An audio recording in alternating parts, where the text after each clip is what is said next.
সবাইকে সংবাদ এক নজরে স্বাগত। সঙ্গে আছি আমি আব্দুর রউফ। আখেরি মোনাজাতে শেষ হলো টঙ্গী তুরাগ তীরে বিশ্ব ইজতেমার প্রথম পর্বের প্রথম ধাপ। সকাল 9:15টার দিকে শুরু হয় মোনাজাত। পরিচালনা করেন কাকরাইল মসজিদের ইমাম ও খতিব মাওলানা জুবায়ের আহমেদ। আখেরি মোনাজাতে প্রায় 20 লাখ মানুষ অংশ নিয়েছেন। এ সময় আমিন আমিন ধ্বনিতে মুখর হয় তুরাগ তীর। পরে সড়ক, নৌ ও রেলপথে বাড়ি ফিরতে শুরু করেন মুসল্লিরা। রাজধানীর খাল পুনরুদ্ধারে অভিযানে নেমেছে সরকার। সকালে মিরপুরে এক অনুষ্ঠানে পরিবেশ উপদেষ্টা রিজওয়ানা হাসান বলেন, 6 খাল পুনরুদ্ধার দিয়ে অভিযান শুরু হয়েছে। চলতি মাসে আরও 4টি উদ্ধার করা হবে। দেশব্যাপী নদী, নালা আর খাল উদ্ধার অভিযান চলমান রাখার কথা জানান শিল্প উপদেষ্টা আদিলুর রহমান। আর ক্রীড়া উপদেষ্টা বলেন, এ কাজে মন্ত্রণালয়ের আন্তঃসংযোগ বাড়ানো জরুরি।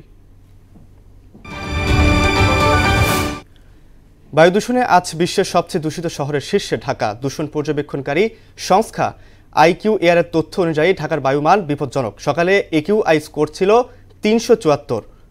দ্বিতীয় স্থানে আছে মিয়ানমারের রাজধানী ইয়াঙ্গুন। সেখানকার AQI রেকর্ড করা হয় 216। সুদানের ওমদুরমান এলাকায় একটি কাঁচা বাজারে গোলাবর্ষণ ও বিমান হামলার ঘটনায় অন্তত 56 জন নিহত হয়েছেন। নিহতের সংখ্যা আরও বাড়তে পারে বলে আশঙ্কা করা হচ্ছে। সুদানের স্বাস্থ্য মন্ত্রণালয় বলেছে, শনিবারের হামলার ঘটনায় 158 জন আহত হয়েছে। ধারণা করা হচ্ছে দেশটির সক্রিয় প্যারামিলিটারি দল দ্য র্যাপিড সাপোর্ট ফোর্স এই হামলার পেছনে জড়িত।